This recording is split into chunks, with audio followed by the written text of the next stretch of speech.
You're listening to the LOZ Podcast Network.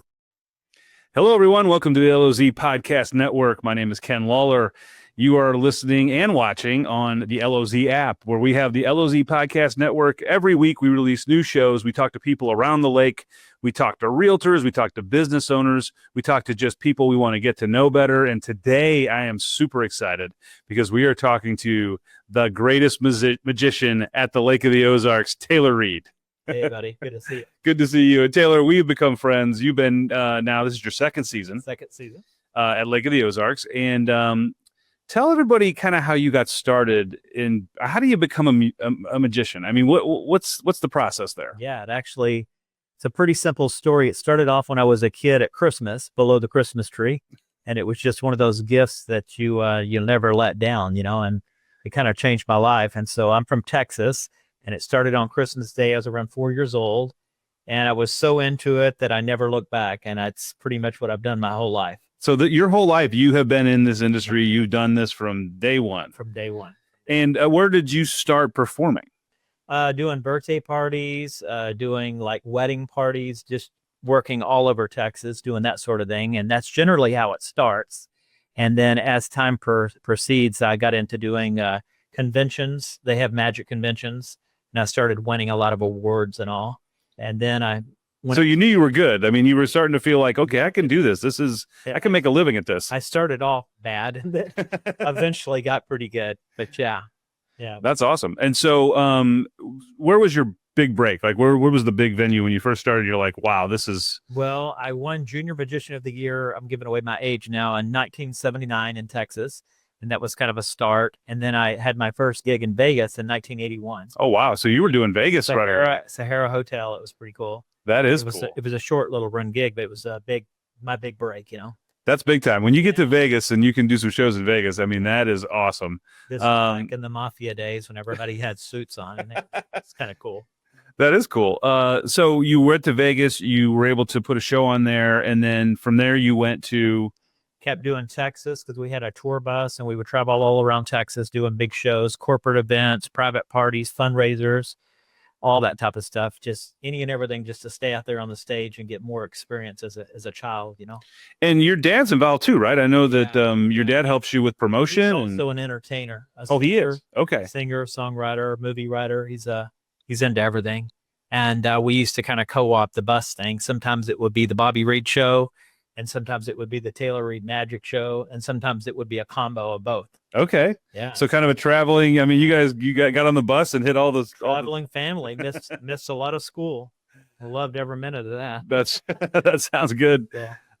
And then Branson, right? Yeah, Branson for many. Well, I did Vegas for about 15 years. Mm-hmm. Then I finally went back to Texas and kind of regrouped, and then we had an opportunity to go to Branson, Missouri, which is a place I never wanted to end up at, but we kind of ended up there by mistake, and I stayed there for... I think a lot of people have that. A lot of people might have that same story. We didn't mean to get here, but now we're here. Yep. So I performed there longer than I'd like to admit, but yeah.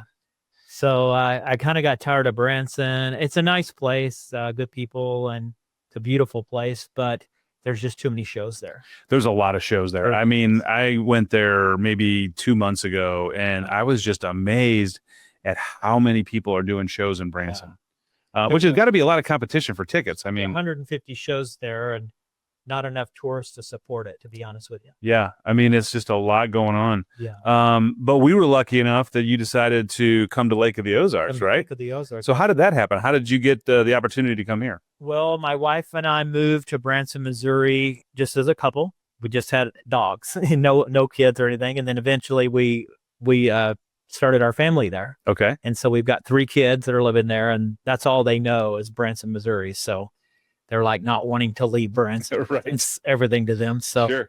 I decided, since I'm done with Branson, because there's too many shows there to really make a comfortable living I decided to look elsewhere. And there was a number of places I was looking into, but this one here, everything lined up about a year ago. Yeah, we did over 100 shows last year here. And you're over at Blair's Landing and Main Street Theater, right? Yeah. And it's a beautiful theater, by the way. I mean, it's a big theater. Yeah. Main Street Music Hall. Yeah. Shy of 1,000 seats. Yeah, it's pretty big. And the thing that I think is so cool about your show here is that it's a lot of audience involvement. Yeah. So particularly with the kids, right? I mean, Right. it's so fun to see how you interact with everybody, and I know you bring them on stage, or you Yeah. bring the kids on stage. It's such a cool show. Like if you want to do something different at Lake of the Ozarks than the normal, let's get in our boat, go to dinner, let's go putt, let's go do go-karts, and you want to do something that's really entertaining and something for the whole family, you got to get over and see this show, because I think people come away, they kind of go in thinking, oh, it's a magic show, and they come out and they go, that was an experience. Like that was cool.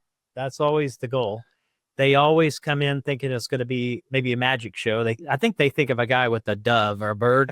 Right. And then our show's the rabbit in the hat. Yeah. This is more like a rock concert. I mean, we do appearing motorcycles, NASCARs, helicopters, levitating people, cutting people in half. And I've got a big cast and crew. We've got 4 dancers, a couple of stagehands, and myself, and then a ton of people out front that work for us in the front of the house. So it's a pretty big operation. When you cut people in half, what do you do with all the halves? Do you just put them out back, or is it? Part lives in Dallas. The other half lives in Osage. Yeah.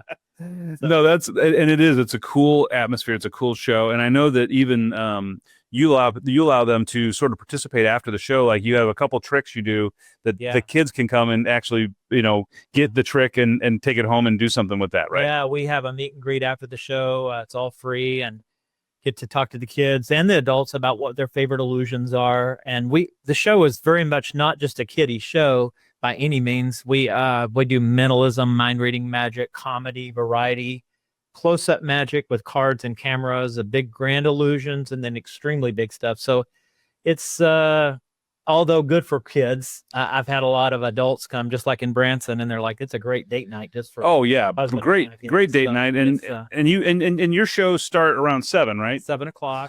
So you can still go to dinner. You can go on the boat all day. You can go to dinner, and then still make the show. And Blair's Landing, that's really become kind of a cool area. I know that they just opened up a little coffee and cocktail place next to you there, so somebody could come by in early. They can grab a drink and wait, and it's a neat experience for everyone. And like you said, it's a great date night. I mean, yeah, and we do Sunday matinees a lot in the summer. So we don't have one this Sunday, but we have one next Sunday. And my website is where you can see everything. Yeah, and you'll see the website right here on the screen, so you can go there and you can buy tickets. You can also go into the LOZ app and find Taylor in the entertainment section, and you can buy tickets directly through the LOZ app. We love having you in the app. It's awesome. And we're going to take a quick break, but when we come back, you're going to try to do a few tricks here, right? A few card tricks just to kind of wet everybody's whistle and give them an idea of. Possibly. Yeah. And I can tell you right now that we have not set up the studio for any trickery. So he is going to, this is right out in the open. So we're going to be right back with Taylor Reed, and he's going to do a couple tricks for us. And we're really excited about that. So join us and we'll be right back.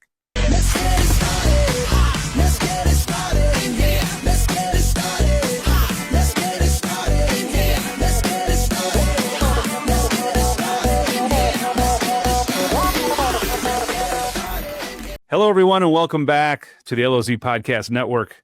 Again, I'm Ken Lawler, Taylor Reed. We are really excited today because, I like having people on that are entertainers because, you guys provide such a great atmosphere for people here at the lake. Anybody who's in a band, who plays band, anybody who entertains like you do. When people come to the lake, there's so much more to do than just go on the lake and go on the water. There's a lot of entertainment. There's a lot of things going on off the water. And one of those is definitely your show, which is going on over at Main Street Theater. And it is a great show. You got to catch it. I know that you can go to the website we have listed here on the screen. You can find the dates that Taylor is going to be performing. And I know you don't just do night shows, you do a matinee show as well on Sunday. So, maybe you have a crazy weekend, but on Sunday you can get to the matinee show. And it's just a great time for everybody in the family to come and enjoy, or a date night.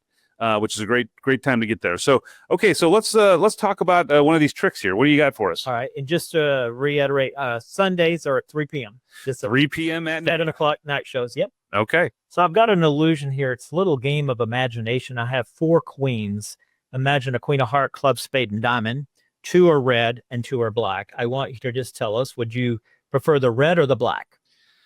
I'm gonna go red today. Red, perfect. Now I'm going to pretend with imagination to take out the 2 red queens. Here we go. with sound effects. Boop. Right there. We have 2. I want you to pick one. They're invisible. Okay, I'll pick this one. Pull it out. Pull it Okay. out. Show it to the audience. You're as crazy as the magic. Okay, can you see this? Very much. Now I want you to look at it and tell us, is it the Queen of Hearts or the Queen of Diamonds? I think it's the Queen of Hearts. Queen of Hearts. Turn it upside down Okay. and place it back in the pack. Perfect. Now watch. We're going to see if we can make it become a reality by just simply snapping my finger. And check this out. The Queen of Hearts has turned over. Isn't it kind of cool? That's awesome. Hey guys, I'm sitting right here. Like I don't know how he's doing this. And how did that just turn red? It's the only one that's red on the back, the Queen of Hearts. And what makes it even cooler is if you just said the Queen of Diamonds, this is blank. Queen of Spades, blank. Queen of Clubs, blank. Okay, now I got to tell you, this is freaking me out. I'm sitting right here with you, and I cannot tell you how he did that. That's pretty cool. That's awesome. I've got another one we could try. I don't know if the cameras will work. Okay. And we'll try. We've got a pack of playing cards here. I don't know if can we see them? Yeah, we can see those. Yeah. These are cards. All right. Generally, when a magician does a card trick, let me move these cards out your way. Okay. Let me move over here. All right. Normally, when a magician does a card trick, they don't want you to see the cards. Okay. But I'm going to do this face up like this. Okay. And I just want you to feel free to point to any one of these, just whatever makes you happy. Okay. Is it this one here? Yep. I'll leave it right there. Okay. Now, I have a prediction here on the table before we started this program, and this is for you to look at later. It's going to be kind of cool. Now, a lot of people would call this the Ace of Diamonds, okay? But I don't call it the Ace of Diamonds. I actually call it Phil. You go, Phil, how does that work? Well, I'm about to explain. These cards have names. This one is Jane, Alan, Jean, Buck, and so on. You see this? Yeah, they're all named. Okay. All right. Now, I told you earlier that Phil is if this one's called Phil. Yeah. Now, I have a prediction in the envelope. I would like you to open the envelope. Okay. Now, I will tell you something. He came in, he sat down, and he put this envelope on here. I've never touched it before now, and he's never told me why he did that. That is correct. Okay. I want you to just open it up and make sure there's only one thing written on it. Nothing fancy. Your card name is Phil. Isn't that cool? Now, to take it a step further, I want you to turn the card over and show the camera that indeed, that's Phil. Wow. That is so cool.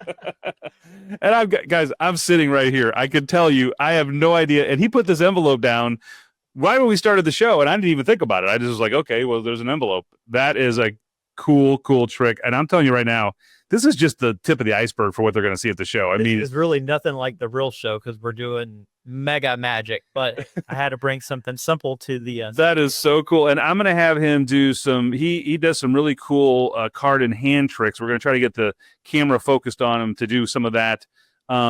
Let's just go ahead and tell everybody, okay, so it's the beginning of the season. You're open mostly on the weekends right now? We're doing well, like next week it'll be Thursday, Friday, Saturday nights, Sunday afternoon. And TaylorReid.com has my schedule for the year. And you see that on your screen. We'll be running that on the screen, and you can get there. You can also go to the LOZ app, and you can buy tickets straight through there. Right. And I got to tell you, I mean, it's such a cool thing to have here at Lake of the Ozarks. We have not had a show like yours, I don't know, in the last decade. Yeah. So I think it's just so cool, and I think everybody needs to support local. That's what we do in the app. Everything is local. He's here. He eats dinner here. He goes. He brings his kids here. So we want to support him and what he's doing. And I mean, I can just tell you from this little that we just did here, I don't know how he's doing it, but I mean, that's why he makes the big bucks and he's the magician. So always love to have you folks at our show, and we use local dancers and all local workers. And yeah, that's right.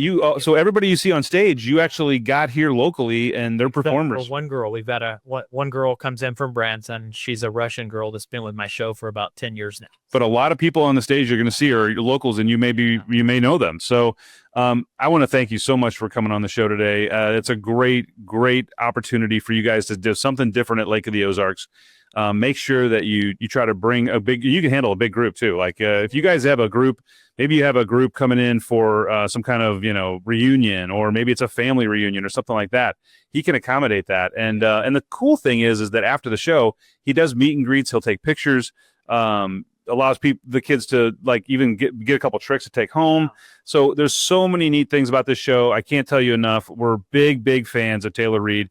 You'll see him all over the LOZ app, and we always love to try to do anything we can to help promote you. So welcome for a new season. It's going to be good. The sun finally came out today. There we go. So everything starts today. And we will get you on the next podcast network. We'll have more guests on to talk about what's going on around the lake. But get to see Taylor Reed. Thanks a lot for joining us today. Again, Ken Lawler, Taylor Reed for the podcast network. Thank you, buddy. Thanks for having me out. Come see us.